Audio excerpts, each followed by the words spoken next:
გამარჯობა, მე ვარ ნიცა წასიძე, ქართულ-ამერიკული სკოლის მეხუთე კლასის მოსწავლე. დღეს ჩვენ სკოლას ესტუმრა საბავშვო მწერალი, ვასილ გულეული.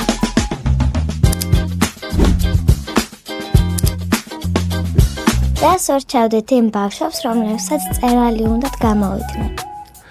ვისაც წერალი უნდა გამოვიდეს, პირველ რიგში ურჩევდი ბევრი იკითხოს, იმიტომ რომ თუ გინდა რომ წერო, უნდა იყო ნაკითხი. და მარტო ნაკითხებაც არ ქმარა, რა თქმა უნდა, ცხოვრებაში უნდა დააკვირდე ბევრ ამას, მაგრამ წიგნების კითხვა ძალიან მნიშვნელოვანია. ზღაპრული პერსონაჟებიდან რომელი პერსონაჟი იქნებოდით? ზღაპრული პერსონაჟი ძალიან საინტერესო კითხვაა და არ ვიცი, ხა ესე უცებ რა მოვიფიქრო, მაგრამ შეიძლება სალამურა. იცი ხო სალამურა ეს პერსონაჟი, დაკითხული თუ არ გაქვთ, ალბათ გაგონილი გაქვთ, ეს არის